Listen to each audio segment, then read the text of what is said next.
Hello everyone, this is Rakesh Jangra. Welcome you in my YouTube channel Alma Mater Coaching.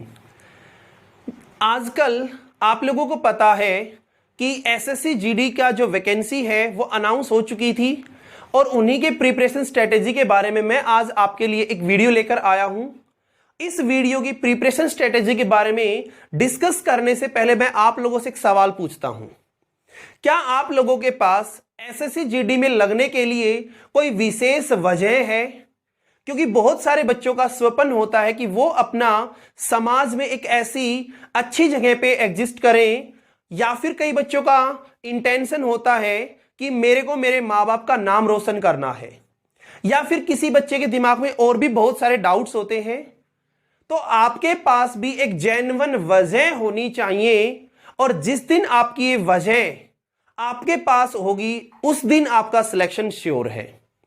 आज इस video में हम उसी के रिगार्डिंग कुछ बात करने वाले हैं, क्योंकि आप लोग जानते हैं कि एसएससी जीडी का जो एग्जाम है वो अभी हाल ही में होने वाला है। ठीक है,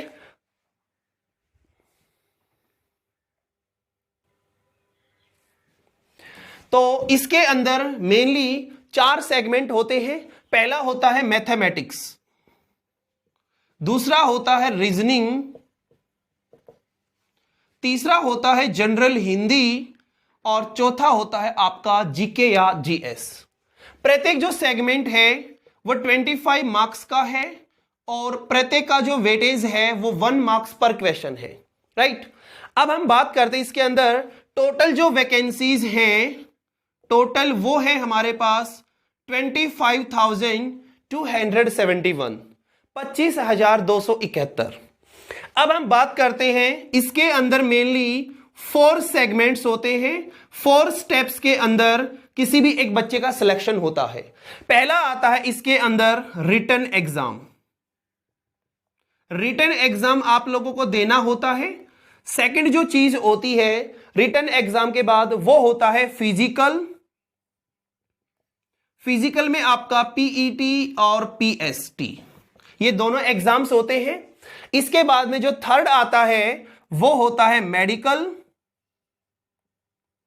और फोर्थ स्टेप होता है फाइनल कट ऑफ। अगर कोई भी बच्चा इन चारों स्टेप्स को कवर करता है तो जो फाइनल जो कट ऑफ लगी है उसके साथ साथ डॉक्यूमेंटेशन भी होता है। और जब डॉक्यूमेंट्स आप लोगों के वेरीफाई, ये तो आपको पता ही है, ये वाला जो स्टेप है ये इतना ज्यादा इंपॉर्टेंट नहीं है, क्योंकि जो बच्चा एसएससी जीडी के लिए अप्लाई कर रहा होता है वो मिनिमम क्राइटेरिया जो रखा गया है क्वालिफिकेशन का वो पहले ही फुलफिल हो चुका होता है। सो डॉक्यूमेंट्स तो आप लोगों का सिर्फ नाम मात्र का है। इसके बाद में हम बात करते हैं यहां पर टोटल जो क्वेश्चन है, टोटल नंबर ऑफ क्वेश्चंस वो है 100, और जो टाइम लिमिट रखा गया है वो है 90 मिनट्स। राइट, 1.5 आवर इसके लिए टाइमिंग रखा गया है। इसके बाद में हम बात करते हैं अगर कोई बच्चा इस एसएससी जीडी भर्ती के लिए अगर प्रिपरेशन करना चाहता है तो उसके लिए सेफ स्कोर क्या है। सेफ स्कोर उस बच्चे के लिए रहेगा 85 प्लस और 90 से बिलो।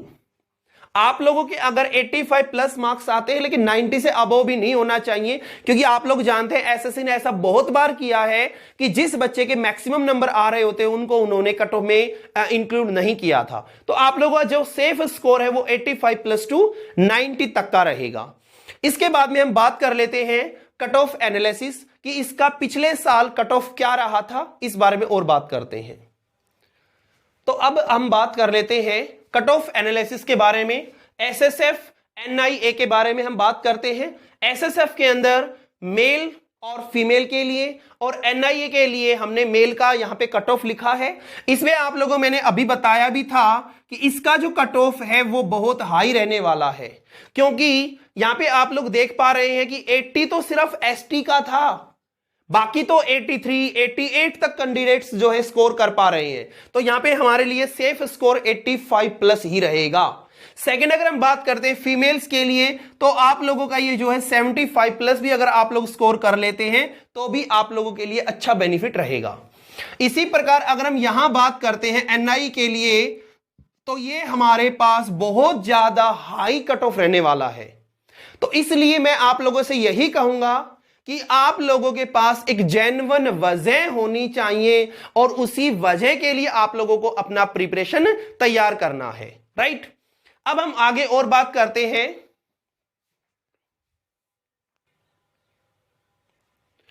तो अब हम बात करते हैं, जब आप लोग एग्जाम देने जाएं तो टाइम मैनेज कैसे करें। देखो, टाइम मैनेज करना आप लोग एक दिन पहले भी देख सकते हैं कि टाइम को कैसे मैनेज करेंगे हम, बट मैं यहां इसलिए आप लोगों से ये बात शेयर करने जा रहा हूं ताकि आप लोगों को आज ही उस पैटर्न पर तैयारी करने की आदत बन जाए। जैसे कि हम बात करते हैं मैथमेटिक्स के लिए, टाइम जो है वो किस प्रकार से आप लोग मैनेज करेंगे।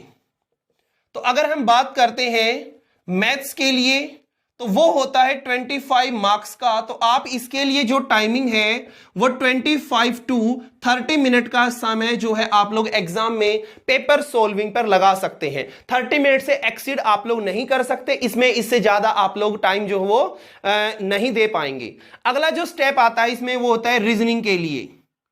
रीजनिंग के लिए आप लोगों के पास 25 मार्क्स के क्वेश्चन होते हैं। इसमें रीजनिंग का लेवल थोड़ा सा हाई होता है, इसलिए हमने यहां रखा है इसके लिए भी वही 25 टू 30 मिनट्स।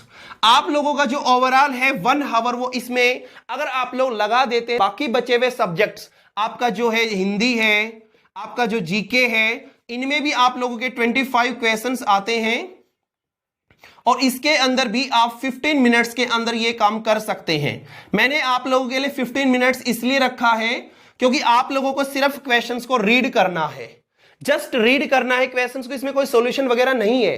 सो आप लोग इसमें टाइम मैनेज अच्छे ढंग से कर पाएंगे। एट लास्ट हम बात करते हैं आप लोगों के पास कौन कौन सी बुक होनी चाहिए और कैसे आप लोगों को प्रिपरेशन करनी है। सो बुक के बारे में और हम बात कर लेते हैं। तो देखिए बुक कौन कौन सी हैं। अगर आप लोग जनरल बुक जो कि अपना ऑब्जेक्टिव अर्थमेटिक की है, एस चांद की बुक है, और एडवांस के लिए आप लोग आर.एस. अग्रवाल, जो कि आपको यहां दिख भी रहा है, मार्केट में जाएं तो आपको फोटो भी पता होनी चाहिए, जिसमें आप लोग ऑब्जेक्टिव के लिए क्या बताया मैंने अभी आप लोगों को, एस चांद। और आप लोग अगर एडवांस के लिए पढ़ना चाह रहे हैं तो वहां पे लेके आओगे आप लोग आर.एस.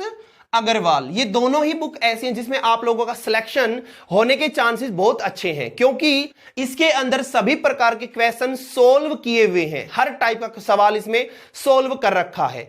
इसके अलावा अगर हम बात करते हैं रीजनिंग का, तो रीजनिंग के लिए भी आर.एस. अग्रवाल की ही जो बुक है वो बहुत ही बढ़िया है, आपको यहां वो भी दिख रही है, ठीक है ना। इसके अलावा हम बात करते हैं जीके और हिंदी के लिए। इन दोनों के लिए आप लोग जो है ल्यूसेंट की बुक पढ़ लेंगे तो भी आप लोगों के लिए इनफ है, वो भी आपको यहां दिख रहा है। जब आप लोग मार्केट में जाएं तो इसका स्क्रीनशॉट आप लोग ले लीजिएगा और आप लोगों को यही बुक परचेज करनी है। अब यहां पे हम बात करते हैं, आजकल का जो एजुकेशन सिस्टम है वो थोड़ा सा बदल चुका है।